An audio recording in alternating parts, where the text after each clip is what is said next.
नमस्कार, मैं ज्योति श्रीवास्तव। आप देख रहे हैं सी न्यूज भारत। वक्त हो चुका है बुलेटिन का।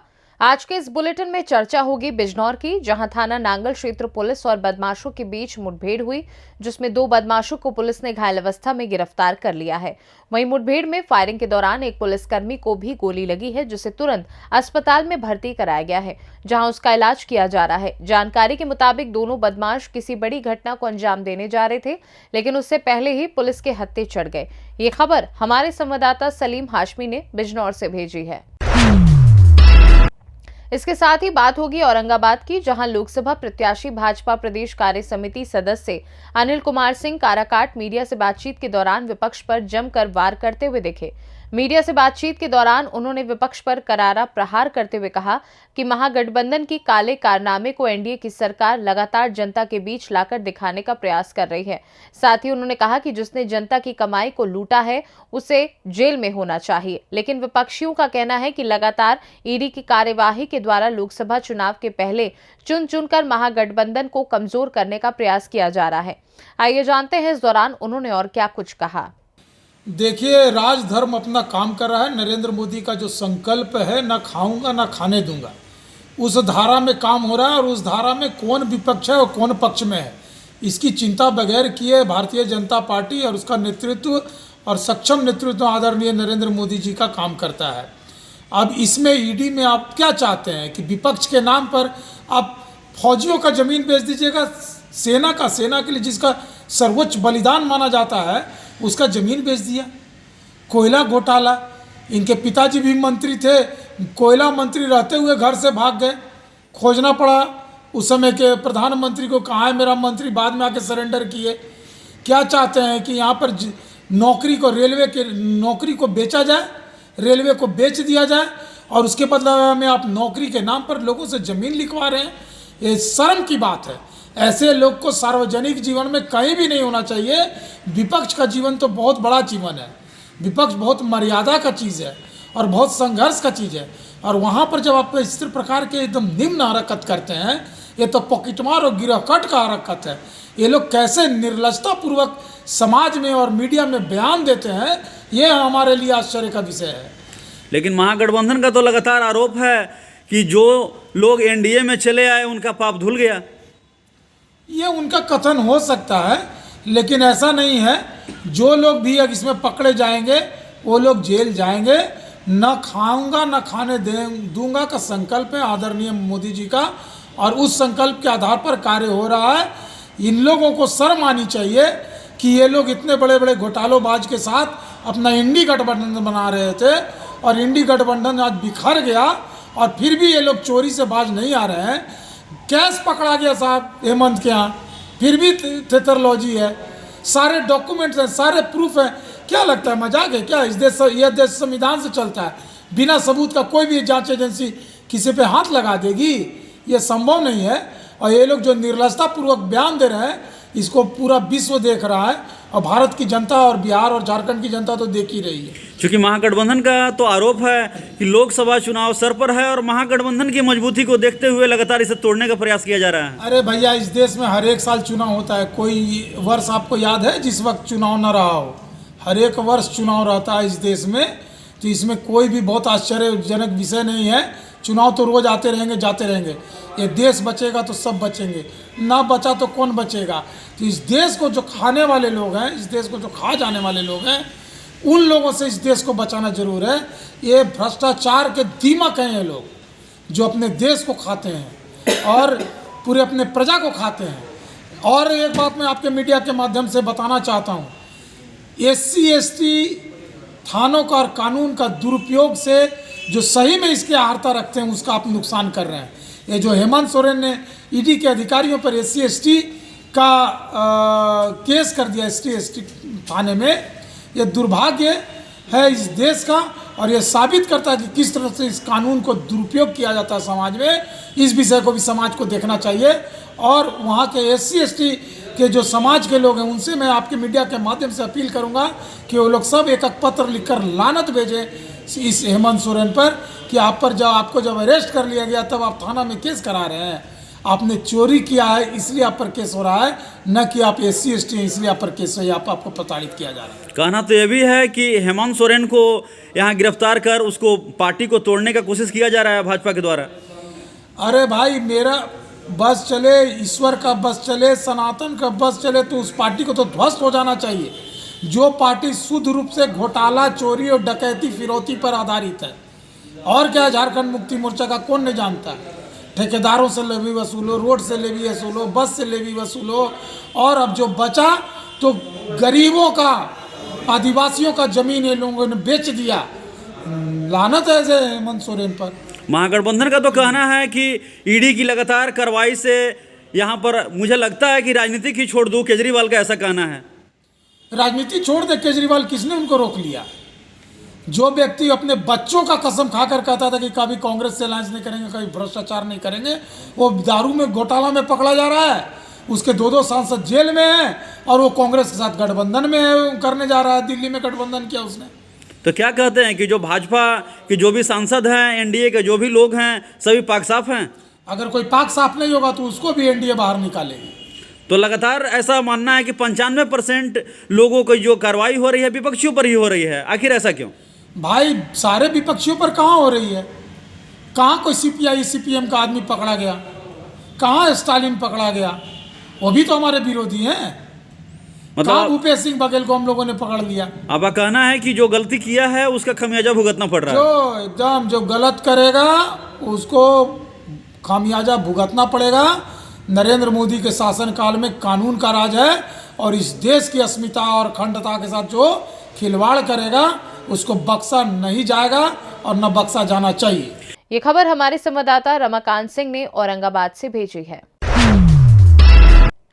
और अब चर्चा होगी बुलंदशहर की, जहां नगर कोतवाली क्षेत्र के निजामपुर गांव में अराजक तत्वों ने बाबा साहब भीमराव अंबेडकर की प्रतिमा को खंडित कर दिया, जिसके बाद से दलित समाज में भारी आक्रोश देखने को मिल रहा है। आक्रोशित लोगों ने जाटव विकास मंच की अगुवाई में आरोपियों के खिलाफ कार्यवाही करने की मांग करते हुए धरना प्रदर्शन शुरू कर दिया है।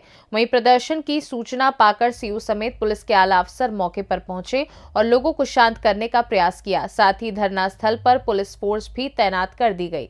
ये खबर हमारे संवाददाता अदनान इबाद ने बुलंदशहर से भेजी है। प्रतिमा ये ग्राम निजामपुर में सन 2005 में लगी हुई है। सन 2003 में यहाँ जो है चकबंदी हुई थी। चकबंदी में ज़मीन जो है LMC की छूटी हुई ज़मीन है और इसमें सन 2005 में सबकी सहमति से बाबा साहब डॉक्टर अम्बेडकर जी की प्रतिमा लगा दी गई थी।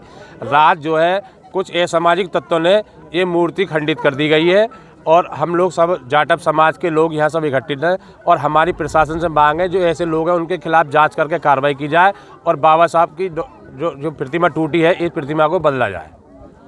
क्या कोई अभी आला अधिकारी आया, यहाँ नहीं आया? अभी तो यहाँ जो है हम चौकी क्षेत्र के जो पुलिस है, पुलिस आई हुई है, कोतवाली से पुलिस आई है, लेकिन उच्च अधिकारी अभी तक कोई नहीं आए। हमारा ये जब तक कोई उच्च अधिकारी आके यहाँ मूर्ति नहीं बदलवाएंगे जब तक जाटा समाज के लोग यहाँ रहेंगे और हम और भी लोगों को मैसेज कर रहे हैं कि ज़्यादा से ज़्यादा लोग यहाँ पर इकट्ठित हों। साथ ही बात होगी जौनपुर की, जहां शाहगंज नगर थाना क्षेत्र के पुराना चौक में स्वर्ण व्यापारी महेंद्र सेठ के परिवार के साथ लूटपाट की घटना सामने आई है। लुटेरों ने व्यापारी के परिवार को बंधक बनाकर पिटाई की और फिर लूटपाट की घटना को अंजाम दिया। जानकारी के मुताबिक 13वीं का कार्ड देने के बहाने नकाबपोश बदमाशों ने घर में प्रवेश कर घटना को अंजाम दिया है। इस दौरान लुटेरे चाकू की नोक पर नकदी सहित लाखों के आभूषण लेकर फरार हो गए हैं। वहीं मौके पर पहुंचकर पुलिस मामले की जांच में जुट गई है। ये खबर हमारे संवाददाता दिवाकर मिश्रा के साथ दीपक सिंह के जौनपुर से भेजी गई है। हम थे दुकान पे, मेरी मैडम को कहना घर में आके 4 लोग अज्ञात लोग 13वीं का कार्ड देने के बहाने अंदर घुसे हैं और उनके बाद पानी मांगने के चक्कर में उनको पैर बांधे, हाथ बांधे और मुंह पे बांध के उनको मारे हैं। उसके बाद छिनैती का लूटपाट करके और उसके बाद चले गए। 4 की संख्या में थे। जैसे पत्नी का बताना ये है कि 3 लोग को तो का नाम नकाब लगाए थे, 1 लोग का नाम ऐसे थे, चक्कू लिए थे। चक्कू लिए के उनको जान से मारने के चक्कर में या जल्दी बताओ कहाँ है सामान, कहाँ है। उसको पहले आगे कमरा में ले गए, फिर पीछे कमरा में ले गए। कितने का सामान लगा था? कोई अमाउंट जानकारी नहीं है, एक अनुमान क्या बताएं, 3-4 का होगा और क्या होगा, 5 का होगा, लेकिन कोई जानकारी नहीं है। कैश भी गायब है, आभूषण भी गायब है। एक अनुमान तो आप मालिक का अनुमान तो होगा 2 लाख 4 लाख 5 लाख एक अनुमानित 4-5 लाख रुपया मान के चलिए। नहीं, नगद भी गायब है, गहना भी गायब है। लगभग बताइए कोई लगभग मान के 1.5-2 लाख मतलब जैसे कैश है। हाँ, घटना की जानकारी पुलिस क्या कर रही है? अभी पुलिस आए ही है, सारा बातचीत हो रहा है, लेकिन अभी कोई सही रिपोर्ट नहीं जानकारी हो पा रही। मारपीट मतलब हमारी औरत को बहुत ज़्यादा मार दिए और वो इस समय होपलेस है और उनको रह रह के बेहोश भी हो जा रही हैं, रह के का नाम।